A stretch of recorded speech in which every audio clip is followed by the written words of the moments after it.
In this video, I reach week 11 of Mission Improvement, and in this final episode, take a look back at the tools and techniques I've used to try and improve my racecraft, and finish off with a fun race to see if all this learning has actually sunk in. What could possibly go wrong?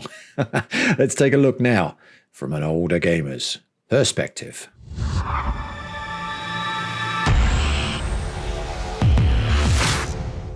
Welcome to week 11 of Mission Improvement, and as I just mentioned, the final episode in a series of videos where I try to better my own racecraft using various tools and techniques that are available to everyone who would want to do this. If you want to know more, there is a Mission Improvement playlist, which you can find here, that includes a detailed breakdown of everything I will mention in this video. Over the last 11 weeks, I have looked at various different ways to improve my racecraft, from simple driving lines to hot lapping with time attack, from telemetry feedback with Garage 61 to following the AI instructions from Trophy AI. On the right hairpin, brake 10 meters later and 20% harder. I even tried learning a track by racing a track. That one didn't go so well, I can tell you that now. Also, the better version of that, which was working with an actual human coach. Third with a lift and rotate, and nailed that apex that time. We're going to set out wide, brake a little before the 2, carry in third gear this time, make sure we carry momentum all the way to the outside of the white. Looking back now, it's hard to say which one made the most difference to my driving, as they all had their pluses and minuses. But I believe the prize must go to week 5, where I was shown how to race a track by Chad, a quadruple A-class driver who really knows his stuff. Now, don't get me wrong, all of the other techniques and tools that I've tried over the last 11 weeks are equally valid. In fact, there is an argument that the best way to improve your racecraft is to use a combination of all these things, or perhaps settle on the 2 or 3 that work particularly well for your style of driving. For me, this just happened to be a human coach, helped in a great part by Chad being particularly good at the task of teaching just about anyone, even a numpty like me, how to race just about any track, and more importantly, what to do when under pressure in a specific area of that track. There was a whole lot more to Chad's instructions than this brief summary implies, and although the other various tools for learning tracks are very cool and helpful, and in some cases essential, I personally found the human touch, the ability to ask questions, an invaluable boon when it came to improving my racing style. Of the other tools, Trophy AI does have its place in my daily training sessions, as I can't ask a human coach to be there every time I want to practice. In fact, the overlay that Trophy AI can generate showing optimal acceleration and braking for every corner, along with a tone alert for when braking should start, was, I found, one of the quickest ways to learn a track.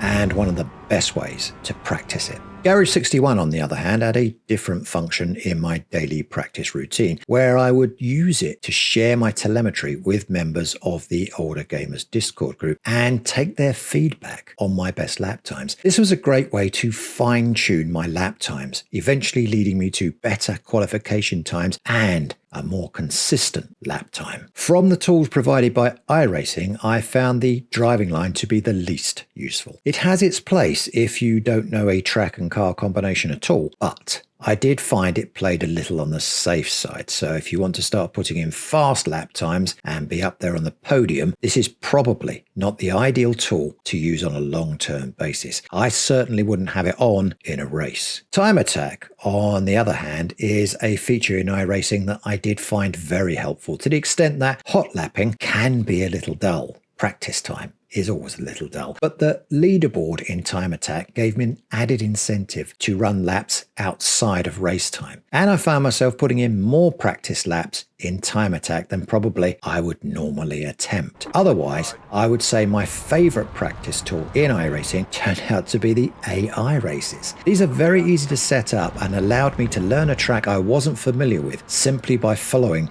the AI drivers around, and also racing against other cars, albeit AI drivers in this case, still gave me a little more idea as to where the problem zones were likely to be on each specific track. But with all this said and done, my favourite kind of training was still human coach. Hands down, this is, in my opinion, the best way to learn sim racing. Come with me if you want to live. Week 11, fun race time. I want to end the Mission Improvement series with a fun race, something a little unusual, but also with a callback to where this series started 11 weeks ago at Oschersleben. Oschersleben is a track I am particularly fond of, as it's the nearest track to me geographically speaking, and also a track that I visited recently to watch the opening round of the 2025 DTM. And while it's not the easiest track to race or the fastest, it can be a lot of fun, particularly if you are racing with the right people. In this race I'm about to share with you, I'm racing with all the right people, a group from the older Gamers Discord group who volunteered their time to join me for this crazy experiment. Here we created a hosted racing session on iRacing and set it to be just a 3-hour practice session. During the first hour, we all set our fastest possible laps, and then in the remaining time, we set races with the quickest drivers receiving a time penalty on the starting line, depending on just how quick they were. For the race I'm about to share with you, it created a grid that looked like this, with Carl, who joined us from the UK, setting off first.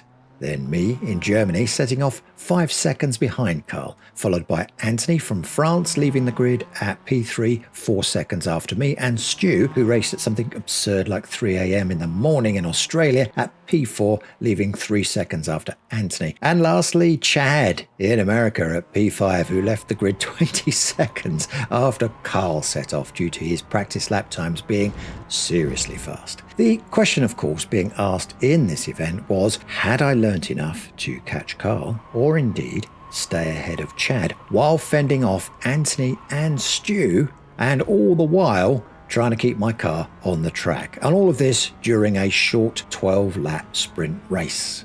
And on this first lap of 12, you can see that the distance between me and the cars behind me is closing already, which is kind of worrying because I've got a long way to go in this short race, and I need to really get past Carl if I possibly can, and perhaps try to use him as a human shield against all of the other ones that are following up, or at least get Carl to delay them a little bit. But that could be a bit tricky because in previous races, Carl has proved difficult to catch. He's not the fastest driver on the track, but he has a level of consistency which allows him to put in not a particularly fast lap, but it's enough time, it's enough speed to stay ahead, to keep that distance. And as I said, it makes it difficult for me to close on him. And also, I'm getting a little bit worried here. I've got Anthony behind me there, closing on me fast. He's very, very close to me now. It's like 80 meters, 2.5 seconds behind me. And behind him, Stuart is chomping at the bit to catch both of us. And somewhere in the darkness behind us is the shadow of Chad. I can't even see him at the moment in my mirrors, but if I look at the track map, he's frighteningly close. Now we're coming around here. We are on lap 2, and I don't seem to be any closer to catching Carl than I was on lap 1, and so my cunning plan of being able to use him as a human shield is beginning to look more like a forlorn hope. He's still nearly 200 meters ahead of me, 5 seconds, and behind me, Anthony is 1.39 seconds. That's barely a blink of an eye for these guys. These Anthony and Stuart are fast drivers, and they tend not to make too many mistakes, and so when they get a sniff of a gap to go past you, they are going to take it, and they are going to be in the lead, and there's going to be very little I can do about it. I'm trying to think back as I'm coming round this area of the track of all the stuff that Chad told me about taking a negative line and defending my line and being confident on track. I'm trying to remember all of that, and at the same time trying not to make any mistakes and put in as fast a time as I possibly can, just to keep these monsters behind me at bay, to try, if I can, catch Carl, and as I say, use him as a shield to protect me towards the end of the race. And we're coming down the home straight now, and I've gained about 50 meters on Carl, which is giving me a little bit of hope and joy, even if I can see in my mirror Chad now. He is visible to me, and that is pretty scary. We're on to lap 3, and look at the statistics here. Anthony is just basically right up my bumper. He really is. He's looking for a gap. He's looking for a space to get past me. And as we come up to this corner, he makes his move. I am wide on that corner, but I cut it in the inside to block him off and take a pretty good corner as I come out of there. I avoid going too wide. Anthony has to go wider because he's got a lot of top speed. He's going to try and sneak down the inside of me again, but there's no chance of that happening. I've got a better run on this corner, and I'm leaving him behind. And I've widened the gap a little bit now, and Anthony is now under pressure from Stu, who's right behind him. And making him probably think a little bit more about that situation than me. I hope so. Or maybe he's multitasking. I don't know. He looks like he's still doing pretty well. He's not got as close to me as he was, but he's still only 20 meters back there, which is really nothing in racing terms. I've only got to make a very, very small mistake and he's going to be past me. Meanwhile, I can now see clearly Carl in front of me. He's less than 100 meters. I can catch him. Probably not within one lap. And that is a real problem because Anthony and Stuart are right on me. And as we come up on this corner, Anthony makes his move, cuts in tight on that corner, tries to get past me, but I'm holding him off. I'm just about holding him off as we come down this straight. Stuart's behind me. He's drafting me. He's used my draft to get past Anthony. That was a bit sneaky, Stu, but he's done it. He's now directly behind me and Anthony's falling back a little bit. Perhaps he's concerned that me and Stu are going to collide somewhere up here and he doesn't want to be involved in that type of mess, and so he's easing back and letting me take the heat from Stu. As we come now into this corner, I can see Carl up ahead, but behind me I can see Chad closing on us. How has he gained that much ground so quickly? This is only lap 4, and yet there we go. Chad is only 3.5 seconds behind me. It's not going to be long before he's going to be joining the pack of Stu and Anthony in this desire to get past me. They all seem to be at the moment forming an unorderly queue to overtake, and that's a recipe for disaster. And as we come out of that corner, Stu spins off. I'm not quite sure what happened to him there. I think he just caught a little bit too much curb as he came round that corner, perhaps under pressure from Anthony behind him. I'm not quite sure. There was something going on there, and he just span and he span and he span, and he's gone now. I don't suppose, though, it's going to take him too long to catch up. Damage is turned off for this race. I just wanted some fun. I didn't want any kind of like sim realism. So Stu, if he's collided with a barrier or anything like that, his car will be fine and he'll be back on track. And I'm sure he'll soon be in my wing mirrors harassing me. And we're coming around the final corner of lap 4, closing it down now towards lap 5. I'm kind of a little bit closer. I think I'm a little bit closer to Carl. I'm not sure. To me, it looked maybe like he's gained a bit of ground. He's a bit further away. That's depressing. I'm not quite sure how that's happened. I must be making more mistakes on this track than I possibly could think of. Looking at the times, we can see that Carl has put in a fastest of 1:43 and my fastest is 1:41. So theoretically, I should be catching him. And if we're looking at times, we can also see there that Chad is doing a 1:40, which is very depressing for all of us that can't do those sort of times. We're coming up now on this tricky set of corners. I always find this one reasonably easy. I've kind of got the hang of it now, and I have discovered that I can gain ground on most drivers going through here. Unfortunately, Chad is not most drivers, and so he is just eating up the space between me and him, and it's not going to be long before he's going to be in an overtake position behind me. As we come through the chicane, he just rockets through there like physics isn't really a thing. He really does. And we're coming up now behind Carl. I have closed that gap. I've at last closed that gap. I'm down to 50 meters. I feel if I can get close enough to him now, I will be in drafting range, and it would be great if I could do that on the home straight that's coming up. But we've got to get round these important corners here. This one's always a bit tricky. It's actually the pit lane entrance here, which during the DTM. It just looks absolutely insane how fast the cars go in there and then have to brake so that they're within the pit limit speed. It's just crazy stuff. That's a real life pit entrance, there really is. Over there on the left, these concrete stands, I was sitting there watching the DTM. You get a great view from there. You really hear the noise, you really hear the vibrations of the cars as they go past. It's a fantastic track to visit. And we're into the first corner now. I'm still within range of Carl. He's squirreling a little bit on that corner, throwing a few stones in my face, but I'm going to ignore all of that. Also, I'm going to try and ignore Chad in my mirror, who's closing on me all of the time. He seems to be really taking his time and not being too bothered. I guess he maybe thinks that me and Carl will wipe each other out and then he can just cruise past. And yeah, he doesn't want to be involved in any of that chaos, and who can blame him? We're into this next set of corners. These are the ones that I think I can do better than Carl. I'm closing the distance on him. Carl's braking a little bit earlier there. That's forcing me to brake. Behind us there, Chad just takes it like it's nothing, water off a duck's back.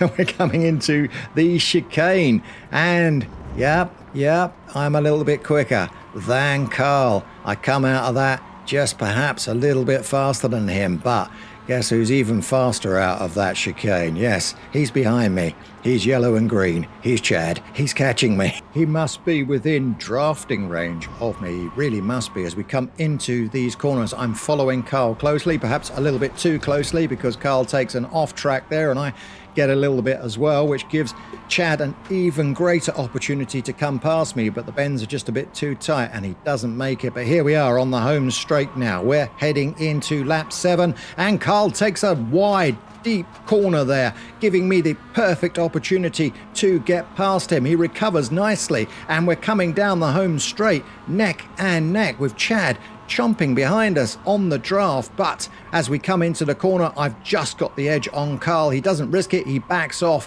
which is nice because that blocks Chad, which was just what I wanted, Carl to be my human shield. How long is that going to last? I'm feeling it's not going to be very long. I need to put some serious distance between me and Carl while Carl is still slowing Chad down. I mean, I don't really see this lasting too long. I don't. As we come out of this corner, Carl goes very wide on there and he lets Chad through. So yes, my plan of a human shield lasted a whole corner. There we go. Wasn't that fantastic? And yes, so now Chad is behind me and he's got, 15 meters to catch me and get past me. And with Chad's sort of speed, that's no distance at all. I think I'm going to have to start thinking tactically here. I'm going to have to figure out where Chad is going to want to overtake me and how he's going to try and do that, and what sort of ways that I can put together fairly, not talking about blocking, but fairly stop him coming past me. Now the problem is all of the techniques that I know to stop a driver coming up the inside and overtaking me and taking that position were taught to me by Chad. So anything I do at this point is not going to be a surprise to him. But hey, let's try anyway. We're coming down the home straight again here. We're on lap 8. We've only got 4 laps left of this race and it's gonna be tight. I do wish I'd picked a 10-lap race, I really do. If I had done that, then maybe I'd have a slight chance of staying ahead of Chad for another 2 laps. I don't know. Maybe that's just a fantasy in my own mind. But we don't. We have a 12-lap race and I need to stay ahead of Chad for a lot of corners. Not only that, but once Chad gets past me, I've got Anthony and Stu behind us. Look how close these cars are together. We started so far apart, and yet now we're this little convoy heading round Oschersleben in the sunshine, enjoying the racing. I have to say, I turned off the radio because, there's a little bit of swearing going on. Mostly me, I think, but there was a lot of laughter and a lot of chatter going on during this race. We were really having a great time. And as we come round now towards the chicane, I am feeling under pressure. Chad, being the sportsman he is actually giving me tips as we were going through the chicane on how I could run it faster. That's the sort of guy he is. He's giving me tips on how to beat him. But yeah, I think there's no chance of me being able to stay ahead. It's just a matter of time before Chad finds the ideal place to overtake me and makes his move. And we're coming into these corners. I grab an awful lot of corner there, bounce the car all over the place. Behind me, Stuart goes into the dirt wide. Everybody is putting in the maximum effort now towards this last part of the race. There's no prizes in this race. It's all bragging rights, but we are going for it. It's serious stuff. We're all middle-aged blokes and we take this sort of thing deadly seriously. Lap 9.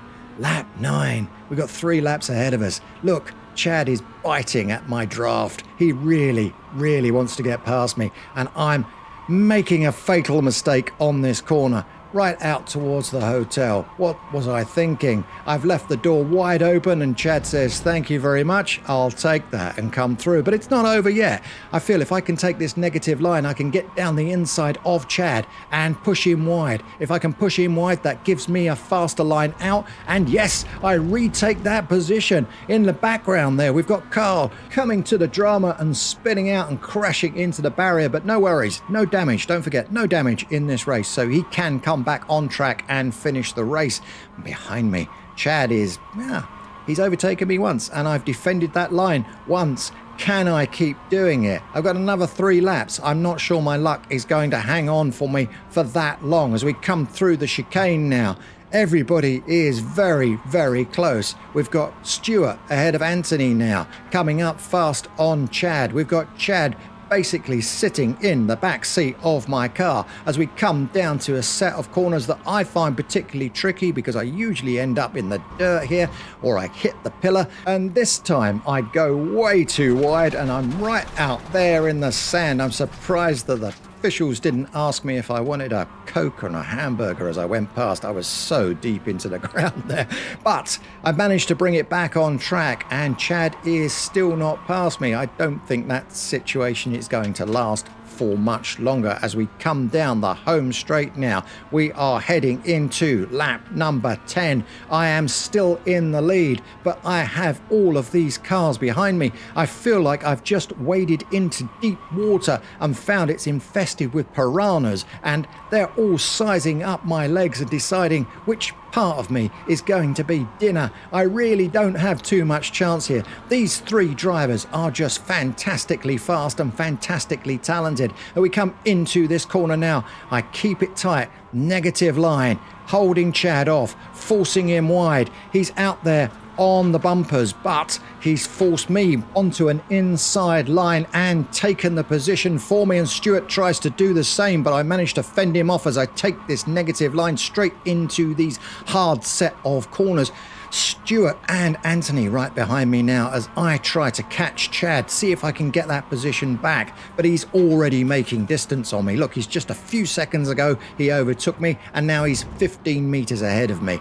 Oh, and I take a very, very bad chicane there, bumping the car all over the place, unsettling it, losing my top speed and allowing Stuart to close in behind me. It's not looking great as Chad just drifts away from me in front there, just powers away to cement his lead, to get even further. And I take a bit of dirt again, push that up in Stuart's face, but it doesn't seem to faze him at all. And we're coming up now to the final corner before the home stretch, and Stuart is all over my bumper, but I'm keeping that line. I'm holding him back, but I don't think it's going to do me much good because Stuart can now draft me. I think he's going to get past me before we get to the end of this corner. It's lap 11. Oh no, it's the white flag. Can I hang on to second place? This is deadly. As we come into the corner, I basically go through there without braking. That's probably not a great idea. And as we come into that corner, Chad makes an uncharacteristic mistake, slows me down enough for Stuart to get a bead on me. And as we come into this corner, we have contact. We have 2 contacts and I'm off and into the dirt. Oh, that was unfortunate. That really was. Look at it again in the action replay there. I think you can see that what's happening there is that Stuart saw a gap and I realized there was a gap and I tried to close that gap. But unfortunately, because I closed that gap a little bit too late, Stuart impacted with my rear quarter. So really not Stuart's fault. But Stuart being Stuart, he slowed down and let me go past because he felt that he gained the place unfairly. I would argue that actually it was my mistake. But, you know, I said about the Discord guys, they're all diamond goozers. They really are. And they're great fun to race with. And this is why. We take it seriously, but we don't take it so seriously that we lose sight of sportsmanship. So we're coming round now for the last part of this lap. And I am in third place with Stuart directly behind me and Carl actually closing even more behind us there. And as we come around that corner, Stuart takes a little bit too much dirt and slows himself down a little bit more. And I am through to the final corner and towards the finishing line there with Chad and Anthony claiming first and second place and myself third place. Yeah. I'm happy with that. I'm happy that I got that third place. That's fine. Even though it was really Stuart that gifted me that through his own sportsmanship. What a race. What a fantastic race that was. I so much enjoyed that. And it was a great finale to this wonderful series that has been Mission Improvement. Very exciting. Conclusions. Over these 11 weeks using various tools, mostly in combination, has left me feeling a lot more confident and consistent on track in a live race. In fact, I came to realize that while being fast on the track is necessary if you want to finish on the podium, and being confident is also necessary when fighting your place, being consistent, putting in a lap that is clean and quick, albeit not the quickest, counts for a lot in most iRacing sessions. Looking at the fun race, you can see that Carl doesn't put in a spectacularly quick time, but he does keep it on the track. Hardly puts a foot wrong until he's in the mix with Chad, but up to that point, he consistently keeps himself in the race. Yet another lesson I've learnt while making this series of videos. Consistency pays dividends. So from all the various lessons I've learned in Mission Improvement, the ones that stand out in my mind the most are that a good human coach is worth their weight in gold, and that being confident and consistent on track counts for an awful lot. And on the subject of a human coach, I would just like to remind the world that not all humans are equal. Chad is, as we would say in London, a diamond geezer. And while he can explain complex topics with relative simplicity and has the patience of a saint, that's not going to be the case for everyone who purports to be a sim racing coach. So please, if you do decide to go down that route and find a human coach to work with, shop around and make sure you find one that has a style which works for you, someone who understands your driving needs and what you want to get out of the training sessions. The Mission Improvement series has ended, as I have no doubt you will have noticed, a week earlier than scheduled. This is due to my own schedule being sadly too busy for serious sim racing in week 12 of season 2 2025. That of course means that week 13 is soon upon us, as will be the updates for season 3 of 2025. I am looking forward to delving into those changes that iRacing have recently posted on their blog and seeing if any of them impact VR. So next season you can expect to see a video from me with updated graphical recommendations for the Quest 3 and also, would you believe, the Pimax Crystal Light. Pimax have sent me a review copy to look at, and I realise that at the moment Pimax is a little persona non grata due to a particular Reddit post, but I still intend on pushing forward with a review of the Crystal Light and also try to come up with some graphical recommendations not only for iRacing but also LMU and AMS2 amongst others when using the Crystal Light. If they fix AC Evo, maybe I can take a look at that as well. This summer is going to be an exciting couple of months for me, and I have planned some really cool technical videos that I'm looking forward to sharing with you all. But I have also got into commenting on race videos. It's a lot of fun for me.